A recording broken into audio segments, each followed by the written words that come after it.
Cik tev gadi ir? Man 11. 11 gadi?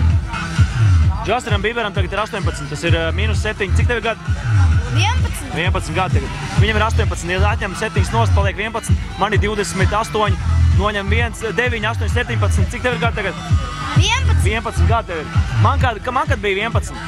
Jā, es atceros ļoti labi, ka man nebija tādas vietas un es nezināju, ko darīt. Es sēdēju mājās kaut kur vai gāju ārā spēlēt bumbu. Cik tev gadi tagad ir?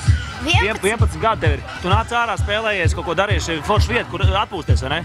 Teiksim, man te šobrīd ir 29 gadi, tas ir daudz vairāk nekā tev, jo tev šobrīd ir cik? Tev ir 11 gadi, 11. Tas ir tā kā Jēzum Kristam, viņam bija 33, arī 2 skaļi, kas ļoti spēcīgi. Bet atņem nost 20 gadi, jā, un vairāk. 11, nu tas ir klāt. Cik taviem, tagad tev gadi? 11 gadi. Pēc 9 gadiem tev būs 20, pēc vēl 10 tev būs 30. Saprot, ko tas nozīmē? Tas nozīmē, ka tu vēl esi jauns šobrīd, jo tev tagad ir cik gadi tieši, tagad šobrīd tieši?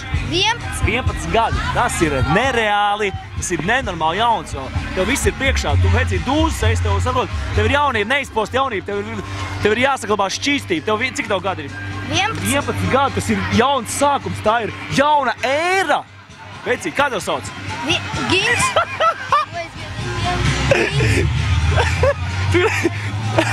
Tu gribēji teikt 11, kad tev sauc? Gins.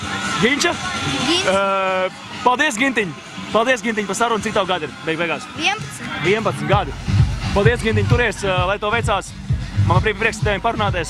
Dabūs vēlāk balvas un atradamies ar to, ka tu visiem pasaki, visiem kamerā pasaki. Paldies, arī mums bija Gintiņš un man ir 11 gadi. Kas tas bija, es aizmirsu. Paldies, arī mums bija Gintiņš. Es biju Gintiņš. Vēlreiz, paldies, arī mums bija Gintiņš, man ir 11 gadi. Paldies, es esmu Gintiņš, man ir 11 gadi. Ok, paldies, cik tev gadi īstenībā ir pastāst? 11. 11, jā.